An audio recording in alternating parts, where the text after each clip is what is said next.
Hey guys, week 5. So last week we spoke about how my husband Derek and I had just really gotten to that breaking point, and God began to use that breaking point to kind of pick up the pieces and remold some things in us individually, but also in our marriage. And we just really began to kind of be restrung together with that three-stranded cord. And so this week, one of the things in the chapter, it speaks about how Esther finishes this 3-day fast. She gets that direction and that guidance from God, and she goes in.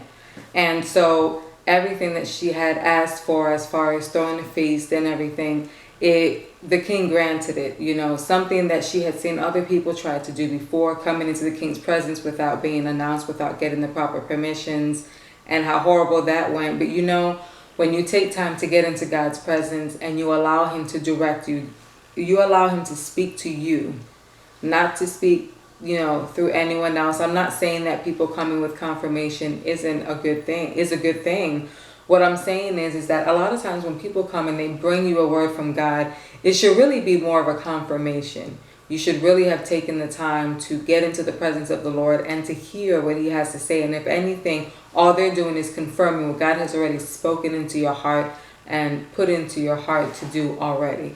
And so for us, we were at a point where we just took time in prayer. We took time in prayer individually. We took time in prayer together as a family, as a married couple.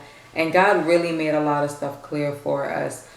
He did send some people that did bring us a word of confirmation of the move that we had, of specifically the move that we had to move to Arizona, which of course was an added blessing to us. It was an added sense of peace. And that's exactly what it did for us, is that it gave us this peace that even, as God was giving us this peace, the enemy was still coming at us. People were still coming with their opinions. People began to talk about us. They began to say things about us because they did not want to believe that this was going on. These were people that were close to us. These were people that we had good relationships with. And as things began to happen, instead of it bothering us or instead of it hurting us as much as it should have, because let's be real, we're all human.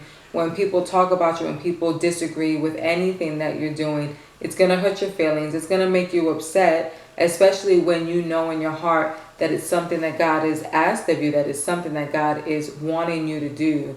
It does hurt. It does hurt when the people that you care about, when the people that you respect are in disagreement with you. But at this point, it boils down to one thing: God's word. When God gives you a word, whether the people around you are in agreement or not, if you share it with them, that is up to you. And that doesn't matter.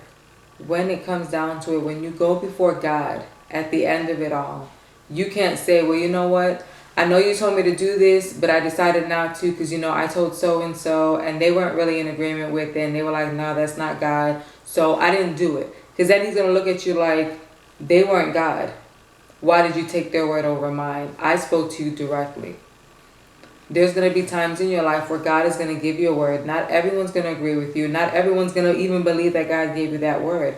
But when you know that you know that you know that God has given you a word, he will give you a peace that passes all understanding. And that peace will even surpass the very people that do not agree with you. And we had gotten to that point where, number one, we didn't share anything about our move to many people. Why? Because we knew that not everyone, we learned from our first transition, not everyone understands what God is doing in your life, and that's okay. Because they will always get to a point where they will understand. Well, they will see, you know what? This is why God sent them out there. They will see that.